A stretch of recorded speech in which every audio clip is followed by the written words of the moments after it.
Envy and jealousy can be quite destructive to your tribe.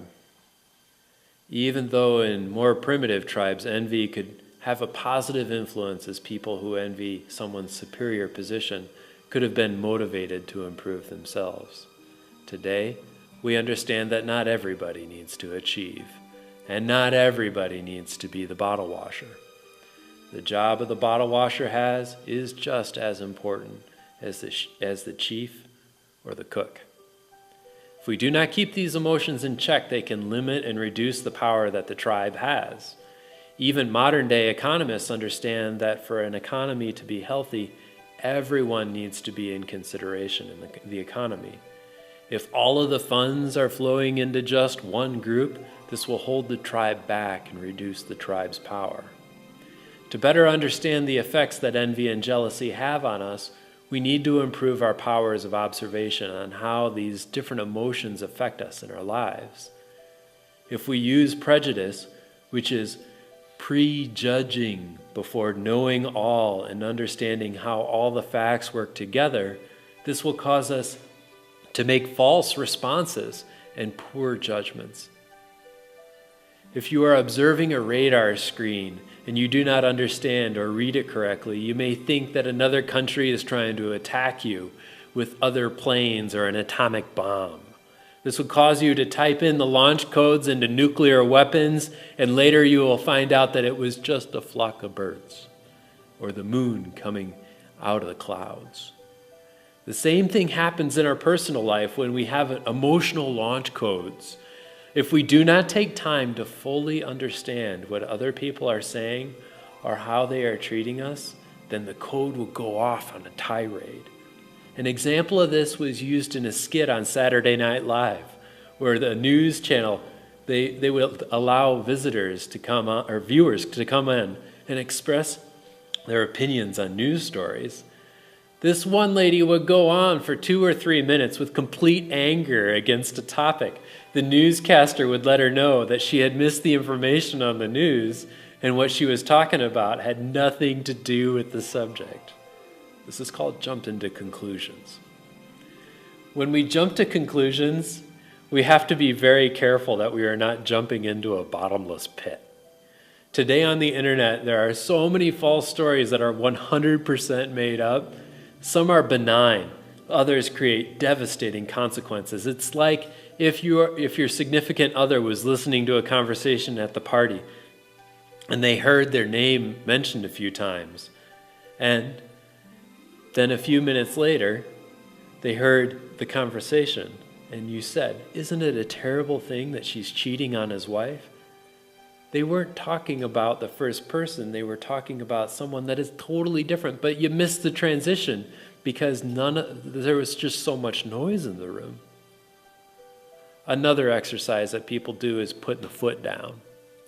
Once you have put the foot down, it is stuck on the floor. It can no longer move, and you will not be able to change your position, and you will not listen. When you put your foot down and you jump to conclusions, you start to program your emotional launch codes. This causes others to reinforce their defenses and also input their launch codes too, to send off a barrage of missiles at you. When people feel threatened by events, they may do more damage with their reaction than is really required. In 9/11, a whole war was propagated against a group that had no involvement with the collapse of the building. This is like a parent becoming upset when one child breaks a window and runs outside and grabs the first child that they come to and administers punishment, just because that child is closer and the other ones are hard to catch.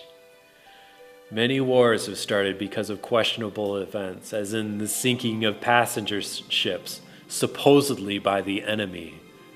Even though a halfway intelligent enemy would understand that if you're going to attack someone, you attack the military first, as in attacking the innocent would only give your attacker more power. In the 1960s, the CIA had presented a plan to President Kennedy of having planes with Cuban markings drop bombs on U.S. cities and other activities to encourage the people of the United States for a war against the people of Cuba. They were hoping that this would cause people to jump to conclusions and put their foot down. Fortunately, Kennedy rejected the idea, yet he was killed several months later. The name of the project is called Project Northwoods. The Kennedy family forced the release of these documents with the Freedom of Information Act.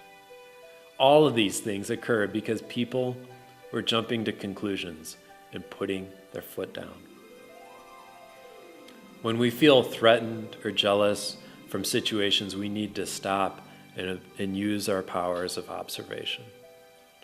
This requires a period of time of observations with no emotions or judgments going through our head. It then requires a period of time where you are not engaged with the subject. Then you need to contemplate your observations through double-checking the facts, getting different opinions, and talking it over with various counselors. Then you can come to a point where you can make a judgment on how you can react to the event. Envy and jealousy can not only destroy the value of others, it can destroy ourselves. This is expressed in the statement, cutting off your nose to spite your face. By learning to control our envy and jealousy, we can allow the tribe to become more powerful. We will not allow honors and kudos given to others to destroy our happiness. We can rejoice in the fact that our tribe has powerful people taken care of. We will not feel rejected if someone has a better looking or more attractive significant other than us.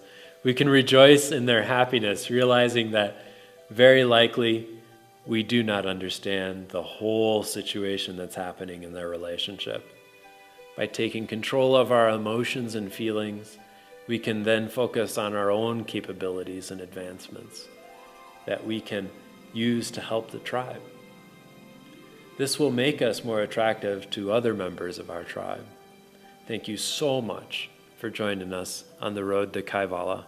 You are great and wonderful.